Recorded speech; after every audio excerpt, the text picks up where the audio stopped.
तो सबसे पहले हैप्पी होली। आज होली है। नमस्कार दोस्तों, पूनम ब्लॉग में आप लोग का स्वागत है दोस्तों।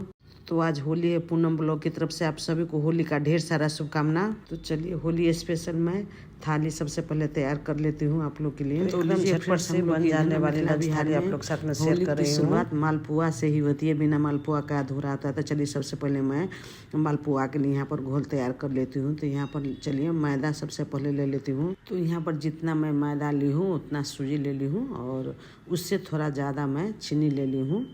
यानी 1 कटोरी मैदा, 1 कटोरी सूजी और 1.25 कटोरी जितना मैं चीनी ले ली हूँ।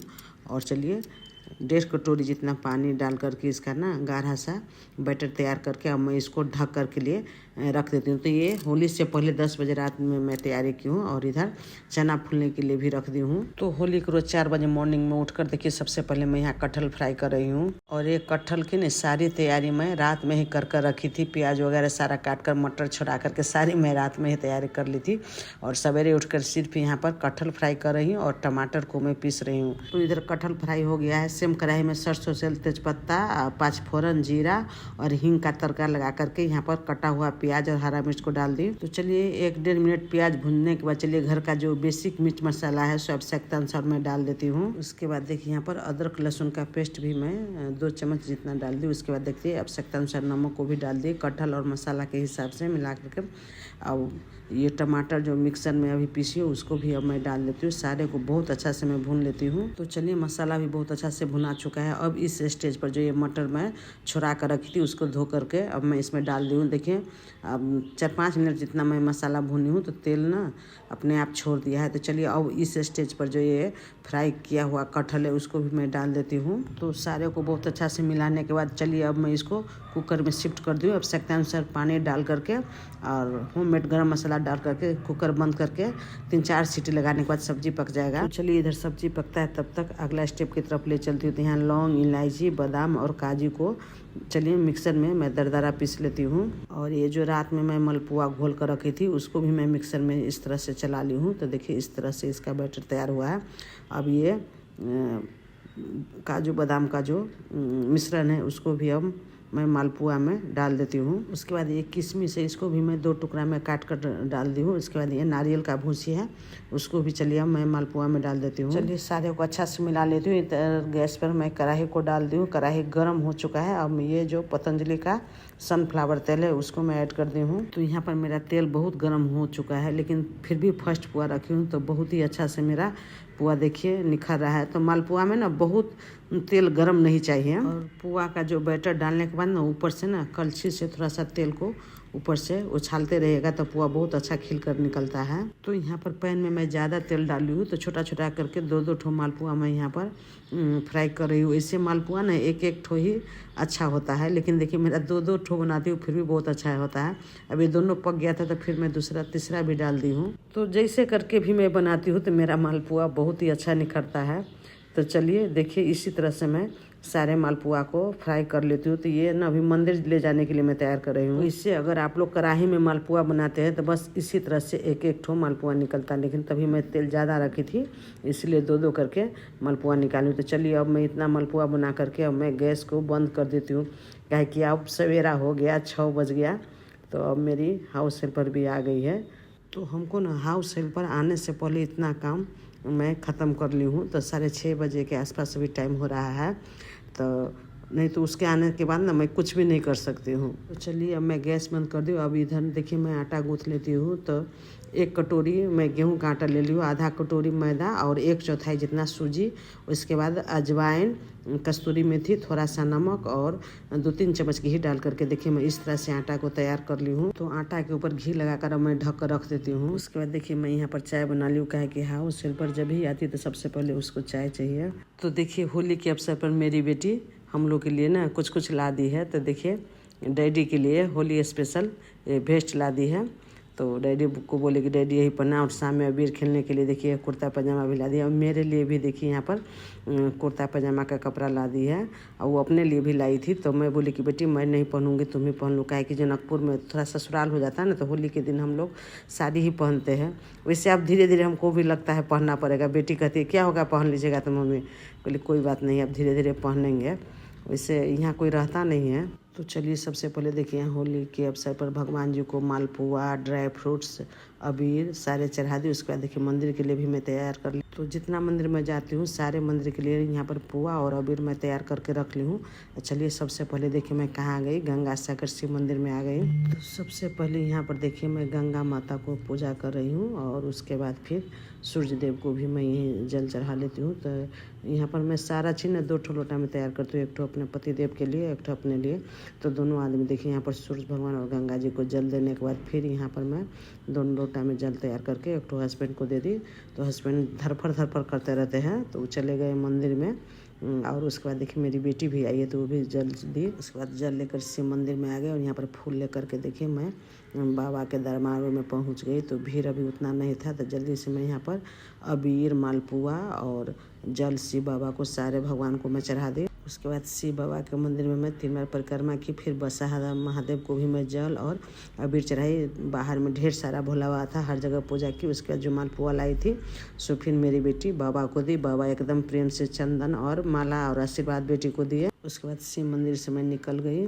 तो चलिए अब मैं आप लोग को कहाँ लेकर चलती हूँ। तो देखिए अब मैं राजा रामचंद्र जी के मंदिर में आ गई। तो देखिए मैं आगे चल जाती हूँ, लेकिन ये लोग एकदम धीरे धीरे चलते, तो फिर हमको ये लोग के लिए थोड़ा सा रुकना पड़ता है। उसके बाद जल्दी से राजा रामचंद्र के मंदिर में भी मैं एक परिक्रमा लगा ली। और यहाँ पर देखिए राजा रामचंद्र जी के मंदिर में हम लोग दर्शन करने आए। तो मेरी बेटी को देखकर बाबा बोलते हैं कि आजकल बउआ नहीं आती है। तो मैं बोलती नहीं बाबा, आप काठमांडू रहती है, पहले यहाँ रहती थी, कभी कल आ जाती थी। तो यहाँ पर भी मालपुआ और अबीर में चढ़ा दी, बाबा बउआ को प्रसाद वगैरह दिए। उसके बाद देखिए मैं कहाँ आ गई। तब माता रानी के दरबार में राजा रामचंद्र जी का कुल देवी है राजदेवी माता। तो यहाँ पर भी मैं मालपुआ दे दी माता रानी को प्रसाद चढ़ाने के लिए। उसके बाद यहीं पर अबीर चढ़ा दिया। तो मेरी बेटी बोलती मम्मी मैं अंदर दर्शन करने जाऊँगी। तो मैं बाबा को बोली कि बाबा बउआ को जाने दीजिए, बउआ यहाँ पर नहीं रहती है। तो बाबा बोले कि ठीक है। तब बउआ और मेरी बेटी और हम दोनों आदमी अंदर जा कर के माता राजदेवी को अबीर लगाए और प्रणाम किए। फिर बाबा लोग को भी प्रणाम की मेरी बेटी। तो दशहरा में हम लोग इसी खिड़की से माता रानी का दर्शन करते हैं। उसके बाद देखिए जल्दी से निकल कर हम लोग कहाँ आ गए, जानकी मंदिर में। तो ये जनकपुर का प्रसिद्ध, पूरा नेपाल का ही प्रसिद्ध माँ जानकी का मंदिर है। तो यहाँ पर भी बहुत अच्छा से दर्शन हो गया। तो यहाँ आते आते टाइम हमको 11 बज गया। तो जानकी मंदिर दर्शन करने के बाद एक चक्कर परिक्रमा लगाई। उसके बाद फिर देखिए यहाँ पर अखंड राम नाम होता है। तो जब भी मैं आती हूँ तो कुछ न कुछ यहाँ पर पैसा ज़रूर दान करती हूँ। तो फिर यहाँ पर हम लोग राम जानकी का दर्शन किए। तो यहाँ पर लिखने वाले बाबा को दिक्कत हो रहा था, तो मेरी बेटी बोली कि लाइए बाबा हम खुद लिख लेते हैं। उसके बाद देखिए मेरी बेटी राम कह के टीका भी लगवाई। और यहाँ पर 1.25 लाख शालिग्राम है, वहाँ पर भी दर्शन किए। अखंड राम नाम में भी मेरी बेटी पैसा दी। उसके बाद सभी आदमी यहाँ पर बैठकर थोड़ा देर राम नाम यज्ञ किए। जब भी मैं परिक्रमा करके आई तो देखिए जानकी मंदिर का पट बंद हो गया था। तो फिर यहाँ पर मैं वही मालपुआ प्रसाद चढ़ाई। और उसके बाद देखिए फिर बेटी टीका लगाई, बेटी को बाबा प्रसाद दिए। मंदिर से निकल कर देखिए हम लोग कहाँ आ गए, होटल में। क्या कि मेरी बेटी बोलती थी मम्मी बहुत थक गया, भूख भी लग गया है। तो यहाँ पर मेरी बेटी मटका रसमलाई ऑर्डर की और बोलती कि मम्मी सबसे पहले ठंडा ठंडा हम लोग यही लेते हैं। कहे कि वो काठमांडू में रहती तो उसको गर्मी नहीं बर्दाश्त होता है। उसके बाद मैं बोली कि और कुछ खाओगी तो नहीं मम्मी कुछ नहीं लेंगे। फिर मिठाई देख करके बोलती मम्मी 1 पीस लाल वाला मिठाई चाहिए, ज़्यादा नहीं 1 ही पीस। उसके बाद जो ये होटल वाले भैया है ना, तो हमको बहुत अच्छा से जानते हैं, यूट्यूबर कह के, टिकटॉकर कह के। तो फिर रसमलाई हम लोग लिए। उसके बाद क्या बोले कि दही बारा खुद लेकर आए। बोले आंटी नहीं ये मेरे तरफ से आज होली के दिन में दही बारा तो बनता है। तो यहाँ पर मेरी बेटी लोग नहीं दही बारा खाई, लेकिन एक ही प्लेट में से हम सभी आदमी दही बारा खाएं। तो ये रघुपति मिष्ठान का जो ऑनर है राजू शाह, तो ये मेरा सारा वीडियो देखते रहते हैं। तो यही बोलते रहते कि आंटी आपका टिकटॉक में देखता हूँ, बहुत अच्छा लगता रहता है।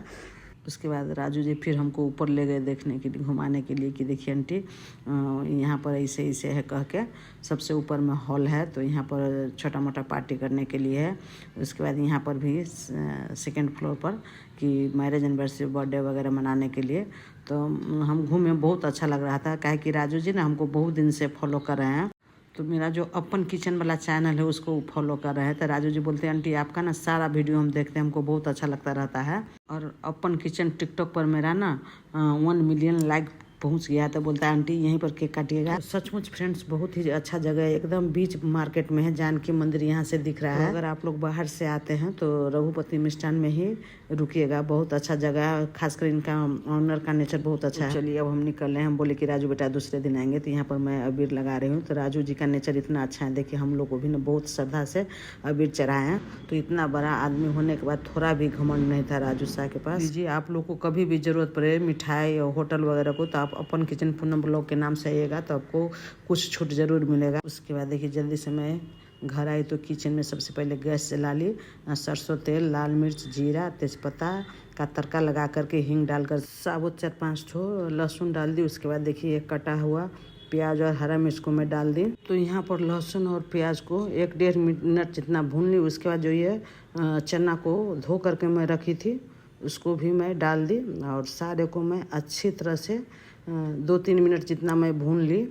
तो चलिए इधर जब तक चना भुनाता है तब तक यहाँ पर 2 ठो टमाटर और 2 ठो हरा मिर्च है और 1 इंच अदरक का टुकड़ा और यहाँ पर लहसुन और 1 चम्मच जीरा, सारे को मैं डाल करके मिक्सर में पीस ली। और इधर चना में रखने के लिए जितना मिर्च मसाला हमको चाहिए उतना आवश्यकता अनुसार यहाँ पर मैं प्लेट में निकाल लेती हूँ। तो चलिए टमाटर, अदरक, लहसुन का पेस्ट है उसको मैं चना में डाल दी। उसके बाद देखिए जो बेसिक मिर्च मसाला निकाली थी उसको भी मैं डाल दी। अब आवश्यकता अनुसार नमक को मैं डाल करके अच्छी तरह से मैं सारे को चला देती हूँ। उस सारे मसाला डाल करके 2-3 मिनट जितना भून ली हूँ। तो मेरा मसाला देखिए बहुत अच्छा से भुना गया है, एकदम सारे मसाला चना से लिपट गया है। तो यहाँ पर मैं थोड़ा सा अपने बेटी के लिए चना निकाल ली हूँ। तो चलिए अब मसाला भुना चुका है। अब मैं आवश्यकता अनुसार यहाँ पानी को मैं डाल दी हूँ। तो चलिए अब इसमें होममेड गरम मसाला डाल करके कुकर बंद करके अब मैं यहाँ पर 4-5 सीटी लगा लेती हूँ। उसके बाद ये चना निकाली थी सो मैं अपना बेटी को खाने के लिए दे दी। तो लीजिए मेरा ये चना का छोला बहुत अच्छा से पक कर के तैयार है। अब मैं दूसरे बर्तन में इसको ट्रांसफ़र कर लेती हूँ। इधर सब्जी भी तैयार है। यहाँ पर बहुत लेट हो गया है तो जल्दी से मैं सारा काम संपन्न करने के बाद जल्दी से मैं यहाँ पर पूरी तलने लगी। तो यहाँ पर मैं अकेले हो जाती हूँ, सारा काम हमको अकेले करना पड़ता है, इसलिए थोड़ा सा लेट हो जाता है। और उसमें वीडियो भी बनाना रहता है तो एक हाथ से मैं मोबाइल पकड़ती हूँ, एक हाथ से सारा काम करती हूँ, इसीलिए क्या करें धरफड़ हो जाता है। तो चलिए यहाँ पर हरा धनिया भी सब्जी वगैरह में मैं डाल दी। खाने के लिए मैं टेबल पर गिलास वगैरह सारा रेडी कर ली हूँ। चलिए अब मैं आप लोग के लिए इधर पूरी भी तल रही हूँ और यहाँ पर मैं थाली भी लगा रही हूँ। तो सबसे पहले कटहल का सब्जी, चना का छोला, पूरी और ये सलाद और मालपुआ तो मैं थोड़ा ही बनाई थी और थोड़ा बनाना बाकी है। और दही बड़ा नहीं बनाई थी इसलिए दही। उसके बाद मैं जल्दी से हस्बैंड को खाना दे दी और उसके बाद फिर इधर मैं जो बचा हुआ मालपुआ का बैटर था तो यहाँ पर मैं मालपुआ को तलने लगी। कहे कि कभी पूरी का लोइया करना पड़ता है, कभी पूरी बेलना पड़ता है, तो बीच बीच में मैं मालपुआ को भी डाल देती हूँ। तो इसी तरह से देखिए मेरा मालपुआ और पूरी सारा तैयार हो चुका है। तो चलिए अब मैं आप लोग के लिए यहाँ पर थाली तैयार करूँगी सारा काम निपटाने के बाद। तो बस होली स्पेशल में यही है, विशेष कुछ तो मैं नहीं बनाई थी। और सवेरे जो मालपुआ मैं बनाई थी ना सो तो मंदिर में लेकर चली गई थी और थोड़ा अपने अभी थोड़ा और बेटर बाकी है। तो अब मैं बहुत थक गई, अब कल मैं बनाऊँगी। तो लीजिए फ्रेंड्स होली स्पेशल थाली में आप लोग के लिए सिंपल से तैयार कर ली हूँ। तो मेरा वीडियो आप लोग शुरू से अंत तक ज़रूर देखिएगा। वीडियो अच्छा लगा तो लाइक, शेयर और सब्सक्राइब कीजिएगा। तो इस बार मेरी बेटी होली से ना 2-4 रोज पहले आने के चलते ना मैं बहुत बिजी हो गई, कुछ ज़्यादा आइटम नहीं बना सके। तो लीजिए फ्रेंड्स जितने मेरे यूट्यूब के फैमिली है तो आपके लिए पहले यहाँ पर प्लेट लगा दूँ, पहले आप लोग खा लीजिए उसके बाद हम लोग खाएंगे। उसके बाद खाना वाना खा करके उठे तो देखिए थोड़ी देर के बाद देखिए सभी लोग होली खेलने के लिए आने लगे। तो यहाँ पर मेरे हस्बैंड को मैं बोली ना रंग अबीर उनको उतना पसंद भी नहीं है और पता नहीं काहे न काहे आए एकदम गुस्सा में थे। तो ये हम लोग की मोहल्ला की ननद लगेंगे और ये मेरी 3rd वाली ननद है कुर्ता वाली। तो सब ये लोग आए तो देखिए यहाँ पर भैया को और हमको अबीर लगाई। तो काहे कि रंग से तो मेरे हस्बैंड खेलते नहीं है तो यहाँ पर अबीर से ही हम लोग सभी आदमी होली खेले। तो चलिए देखिए अभी हम लोग भी अभी होली खेल रहे हैं। काहे कि मंदिर से आए थे, इनको भूख लग गया था और गर्मी भी लग गया था धूप के कारण। तो खाना खा करके थोड़ा देर रेस्ट कर लिए तो मैं छोड़ दी थी, बोली कोई बात नहीं। तो अभी हम लोग दोनों आदमी होली हम लोग भी खेल लिए। तो पता नहीं आप लोग के हस्बैंड भी ऐसे करते कि वैसे बहुत अच्छा से रहते, बहुत मानते हैं। कोई पर्व त्यौहार के दिन क्या इनको हो जाता है एकदम गुस्सा करने लगते हैं। क्या करें, चलिए अब जिस तरह से है फैमिली में तो झेलना ही पड़ता है, क्या करें, दूसरा कोई उपाय है भी नहीं। उसके बाद देखिए फिर ना बहुत अच्छा से होली खेले। तो ये मेरी ननद है, ननद का लड़का, और ये मेरा छोटा देवर का लड़का। तो उस छत से ना ऊपर से ऊपर ही आ जाता है, और यहाँ पर फिर मौसी लोग भी आई। तो सभी आदमी मिल कर के ना बाद में बहुत अच्छा से हम लोग होली मनाए। तो ये मेरी मौसी की बेटी है, मौसेरी बहन इनका लगेंगे। ये मौसी जी हुई। तो सभी आदमी के साथ हम लोग ना बाद में बहुत अच्छा से अबीर खेले। उसके बाद मेरे हस्बैंड को डर लग रहा था कि कोई रंग रख देगा, तो धरफड़ करके भाग रहे थे। अबीर लगा रहे थे, जल्दी से भाग रहे थे, और ऐसा ही हुआ। हम लोग यहाँ पर अबीर खेलिए रहे थे, तब तक वो भागे। तो यही मेरी मौसी सास है बगल की, तो बहुत मानती है हमको, और ये मौसेरी ननद भी है। तो यहाँ पर देखिए हमारे मोहल्ला के ना बहुत लोग आने लगे बाद में, लेकिन सारा का वीडियो मैं नहीं बनाई। जो एक बार जो हम लोग सभी आदमी इकट्ठा हुए थे ना, उतना ही आदमी का मैं यहाँ पर वीडियो बनाई। और बाद में देखिए मेरी बेटी भी अपना दादी से आशीर्वाद ली, फुआ सबसे क्या कि मेरी बेटी ना बहुत दिन के बाद इस बार होली में थी। उसके बाद जो मेरा भांजा है, तो ये पहचानता ही नहीं है। दीदी कहता है कहने के, लेकिन इसको पता नहीं है कि मेरी बेटी है। तो हमसे पूछ रहा था कि मामी जी कौन है, तो हम कह रहे मेरी लड़की है, मेरी बेटी है प्रेरणा दीदी। तो कहता है ये कहे कि कभी मेरी बेटी आया, तो वैसे भी तो 2 साल पर आती है, 2 साल 3 साल पर। जब भी मेरी बेटी आती है तभी भांजा लोग बच्चा ही था, नहीं पता था। अब भाई नहीं आता है तो इसलिए उनको नहीं ज्ञान है। और ये मेरा देवर का लड़का है, तो इसको पता है कि लली दीदी है कह के। तो उसके बाद मेरी बेटी बोली कि मम्मी बचपना ही याद आ गया कि पहले होली में जनकपुर में अबीर फुचकारी से हम लोग रंग डालते थे, वैसे ही पिचकारी भी खरीद कर लाई, और सबके साथ खूब एंजॉय की। जो मोहल्ला का मीना है वो मेरे बेटी के साथ खूब डांस की, खूब रंग अबीर खेली। तो फुआ भतीजी लोग खूब कसकर एंजॉय किए। तो वही मीना बोले थे कि भाभी आप तो कभी मंगाती नहीं है भतीजी को, इसीलिए इस बार बहुत दिन के बाद भतीजी के साथ रंग खेल रहा है, तो अच्छा लग रहा है। भतीजी मेरे ही जैसे डांस करती है। उसके बाद देखिए फिर मेरी बेटी, हम दोनों आदमी से आशीर्वाद लिए, हम लोग भी बेटी को यहाँ पर अबीर लगा दिए। तो देखिए मेरी बेटी होली से ना 2-3 रोज पहले आई है। आज होली है, कल इलेक्शन है, परसों मेरी बेटी चली जाएगी। उसके बाद देखिए यहाँ पर ना बहुत अच्छा से रील बना रही थी, लेकिन मैं गाना को म्यूट कर दी हूँ। तो लीजिए फ्रेंड्स, मैं उम्मीद करती हूँ कि इस बार आप लोग का ना मेरा होली स्पेशल ब्लॉग ज़रूर अच्छा लगा होगा। और ये मेरा देवर का लड़का जाओ थे सो एकदम बैलून में भर करके लाया था, और दीदी के साथ एकदम खेल रहा था। उसके बाद क्या किया, मेरी बेटी बोलती थी कि मेरा देह नहीं भिजाओ कि हमको कहीं और जाना है, लेकिन ये बच्चा लोग कहाँ माना। नहीं दीदी के साथ हम खेलेंगे। पहले शर्माता था, उसके बाद आया और 1 बाल्टी रंग ले करके मेरी बेटी को देह पर उझल दिया। लेकिन सो वीडियो में बनाते तब तक छूट गया। तो लीजिए फ्रेंड्स, देर किस बात की, जल्दी से आप लोग पूनम ब्लॉग पर जाइए, सब्सक्राइब कीजिए और बेल आइकन को दबा दीजिए, ताकि जब भी मैं कोई वीडियो अपलोड करूँ तो सबसे पहले नोटिफिकेशन आप लोग के पास पहुँचे। तो देखिए ना मेरी बेटी कितना मौज मस्ती के साथ होली खेल रही है। और बाद में फिर मीना बोली कि भाभी बउआ को रंग लगा देते। मैं बोली नहीं लगाइए, काहे कि इसको कल जाना है और फिर परसों से इसको ड्यूटी भी करना है, तो नहीं छूटेगा। इसीलिए ना एकदम पतला रंग मेरी बेटी घोली थी कि ज़्यादा देह हाथ में नहीं लगे कह के। तो हैप्पी होली फ्रेंड्स, आइए आप लोग भी मेरे हाथ से अबीर लगवा लीजिए। हैप्पी होली।